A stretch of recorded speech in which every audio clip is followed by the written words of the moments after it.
ये नमाज अल्लाह का हक है और सदका और खैरात जिनको देना तब वो बंदों का हक, गरीबों का हक था।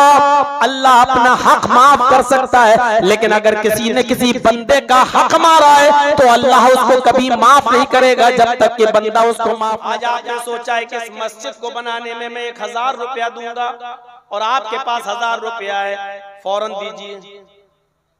नहीं, चलो अब थोड़ा, अच्छा चलो मोहल्ले में तो रहता हूँ, कल दे दूंगा। पता चला कि बेटे की तबीयत खराब हो गई, वो 1000 रुपए डॉक्टर की फीस और दवा में चला गया। अब ये पैसा कहां चला गया? अब ये नियत जो तुमने की थी इसको पूरा नहीं कर सके। अगर ये काम कर लिया होता तो मुमकिन है कि इस नेक काम की बरकत से अल्लाह आपके बेटे को बीमारी न करे।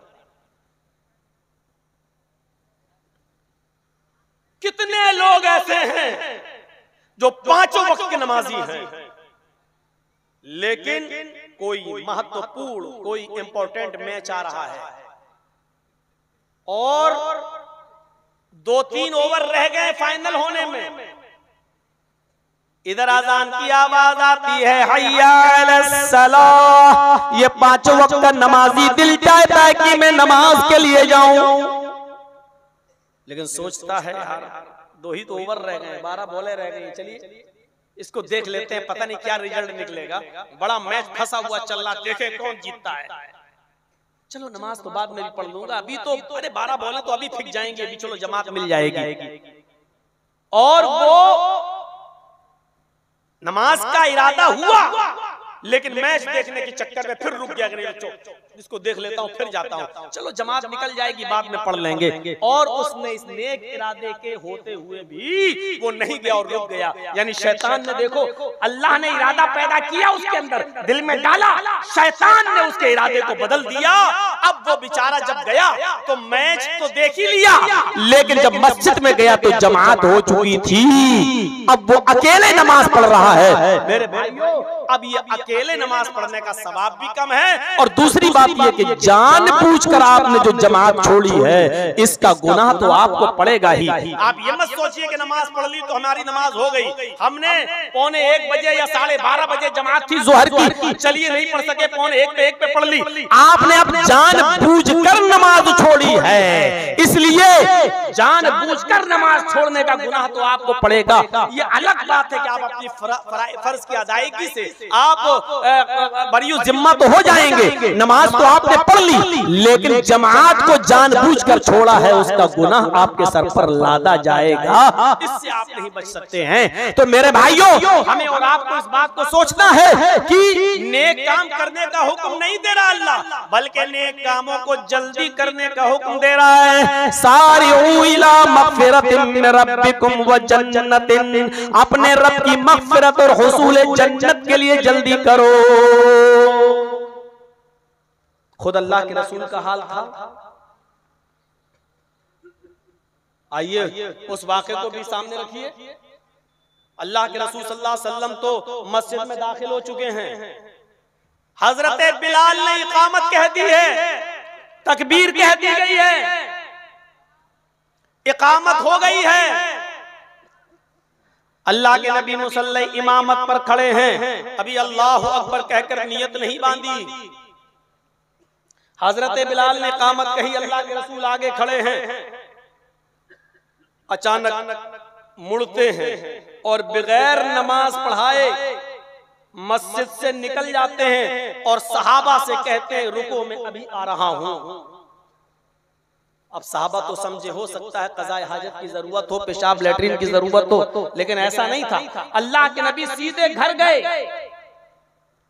और आपके तकिए के नीचे, पिल्लों के नीचे सोने का एक टुकड़ा रखा हुआ था, उस टुकड़े को अल्लाह के रसूल सल्लल्लाहु अलैहि वसल्लम ने उठाया और फिर आप उस टुकड़े को लेकर अपने हुजरे से बाहर निकलकर गरीबों और मिस्कीनों को तलाश करने लगे और आपने ये फरमा दिया कि इसकी कीमत इतनी इतनी होगी, जितने में बिक जाए ये बराबर बराबर उसकी कीमत इतने इतने लोग जो गरीब हैं वो लोग इसकी कीमत को आपस में बांट लें। आपने उस सोने की डली को जब गरीबों में तकसीम कर दिया, उसके बाद आप आते हैं और मस्जिद के अंदर दाखिल होते हैं और उसी तकबीर पर जो हजरत बिलाल ने पहले कह दी थी, आपने दोबारा इकामत नहीं कहलवाई, उसी इकामत पर, पुरानी इकामत पर आप खड़े हो गए और अल्लाहू अकबर कहकर आपने नमाज पढ़ाई। जब आप नमाज पढ़ाकर फारिग हुए तो सहाबा ने कहा, अल्लाह के नबी आज आपने वो काम किया जो इससे पहले मैंने कभी नहीं देखा, ऐसा क्या काम आ गया था? अल्लाह के नबी सल्लल्लाहु अलैहि वसल्लम ने फरमाया, जैसे ही मैं नमाज पढ़ाने के लिए खड़ा हुआ, अल्लाहू अकबर कहने वाला था कि मेरे जहन में एक चीज आई कि मेरे तकिए के नीचे सोने का एक टुकड़ा रखा हुआ है, वो टुकड़ा मेरा नहीं है, उस पर गरीबों का हक है। अगर नमाज के दौरान ही मेरा इंतकाल हो गया और सोने का वो टुकड़ा गरीबों तक नहीं पहुंचा, मिस्कीनों तक नहीं पहुंचा, तो कल कयामत के दिन मैं अपने रब को क्या जवाब दूंगा, अपने अल्लाह को क्या जवाब दूंगा? इसलिए मैं पलटा, फौरन मैंने वो टुकड़ा उठाया और मैंने गरीबों में तकसीम कर दिया, मिस्कीनों में तकसीम कर दिया। लोगों, जब मैं मुतमईन हो गया, जब मैं सेटिस्फाई हो गया, जब मुझे चारों तरफ से संतुष्टि मिल गई कि गरीबों को उनका हक पहुंच गया होगा, तब मैं आया और आने के बाद अब मैंने नमाज पढ़ाई। हाँ, अब तुम ये कह सकते हो कि नमाज पढ़ना भी तो जरूरी था, अगर सदका करना जरूरी था, सदके के लिए नमाज जैसा अहम फेल आपने क्यों छोड़ दिया? तो लोगों सुनो, ये नमाज अल्लाह का हक है और सदका और खैरात जिनको देना तब वो बंदों का हक, गरीबों का हक था।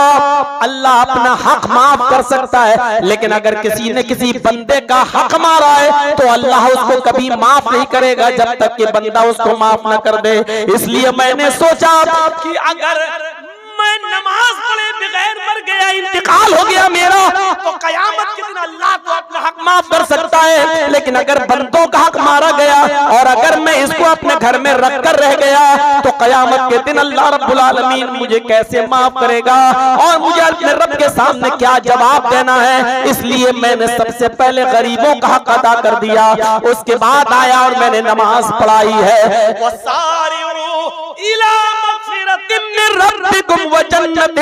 लोगों, अपने रब की तरफ मग़फ़िरत में, तौबा करने में, इस्तिग़फ़ार करने में, मग़फ़िरत को तलब करने में, अपने गुनाहों की माफी मांगने में और जन्नत वाले काम करने में जल्दी करो। जैसे ही तुम्हारे जहन में ये ख्याल आ जाए, फौरन उस ख्याल को पूरा आते ही उस काम को करने में जल्दी कर लिया करो। मेरे भाइयों, ये तरीका बताया था जनाब मोहम्मद रसूलुल्लाह सल्लल्लाहु अलैहि वसल्लम ने और अपने फेल से ये साबित करके दिखाया। ये है कुरान की आयत। छोड़ दीजिए मौलवी तकरीर करते नमाज पढ़ो, रोजा रखो, हज करो, अरे ये तो है ही, लेकिन इन कामों के करने में जल्दी करो। एक होता अमल करना और एक होता उस अमल को करने में जल्दी करना। अल्लाह ने ये कहा कि जल्दी करो, बल्कि कहा फस्तबिकुल खैरात। खैर मानी नेक, अच्छा नेक काम, खैरात अच्छे और नेक कामों को करने में एक दूसरे से आगे बढ़ो। पूछो उलमा से, फस्तबिकु का मतलब क्या है? कुरान की आयत है फस्तबिकुल खैरात, नेक काम करने में एक दूसरे से आगे बढ़ो। हम किस में आगे बढ़ रहे हैं? तेरे पास इतनी दौलत, मेरे पास इतनी दौलत, कल तू ये था तो आज देख तुझे पछाड़ कर मैं इसमें बन गया। तेरे पास कल एक गाड़ी थी, मेरे पास साइकिल थी, आज मेरे पास 10 गाड़ियां हो गई। तेरे पास ये बिजनेस था, आज मेरे पास उससे डबल बिजनेस हो गया। अल्लाह ने ये नहीं कहा बिजनेस में आगे बढ़ो, अल्लाह ने ये नहीं कहा कारोबार में आगे बढ़ो, अल्लाह ने ये नहीं कहा कि तुम किसी को पछाड़ कर उसके सीने पर अपना घुटना रखकर उसकी छाती पे चढ़ के अपना कारोबार को उससे आगे बढ़ाओ। अल्लाह ने ये नहीं कहा, बल्कि अल्लाह ने कहा फस्तबिकुल खैरात, तुम नेक काम करने में एक दूसरे से आगे बढ़ने की कोशिश करो।